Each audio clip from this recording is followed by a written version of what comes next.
right, we are here to talk about not the warm-up hip thrust, the weighted hip thrust.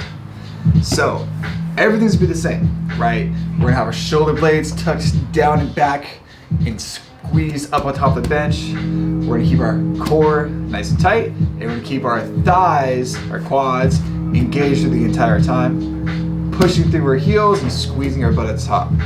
Only thing that we're gonna change is now we're gonna add some weight to it, okay? So, 7 barbell, dumbbells, whatever you have available to you, whatever you want to progress with, right? So I would really recommend starting with the barbell, with some bigger plates if your gym has them, and then moving up from there, okay? So, quick tip, make sure you have a bar pad, right? A lot of gyms will have a big foam pad, big foam squares, bar huggers, whatever you want to call them, they all work. If your gym doesn't have one, or if you don't want to buy one, a thick sweater does the job just fine, okay? So with that all said, you're gonna get the weight on the bar, you're gonna get your shoulders all nice and wedged against the bench, you'll pull it forward, put it right in a hip crease of your lap, okay? It's gonna be kind of awkward if you're a little bit on the larger side, or if you got some bigger thighs, it's gonna be a little bit tough to get the bar over your legs sometimes, but stick with it, it's gonna be worth it in the end, okay? So when you pull that all up into your lap, you keep your core nice and tight, you wanna bring your feet as close to your butt as you can. You might have to manually pick up your ankles one at a time and drag them closer to you. That's normal, it happens all the time. Once you get wedged in, make sure everything's nice and tight, your core is engaged. You're gonna lean back onto the top of the bench, make sure your core is all nice and tight. You'll get into a glute bridge off the bench, okay?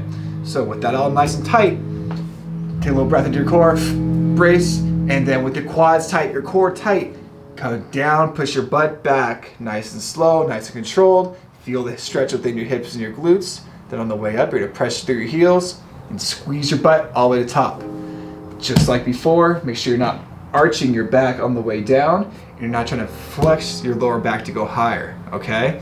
Keeping all of the core and the thighs engaged is gonna help kind of limit that from happening, okay? So what we kind of want to also avoid here is we don't want to bounce the top, okay?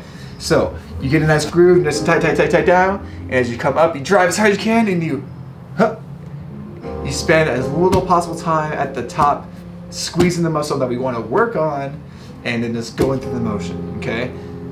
Squeeze your butt all the way up, and make sure you feel that squeeze at the top. Lock your hips out, don't bounce out of the rep, okay? Squeeze it, don't bounce it.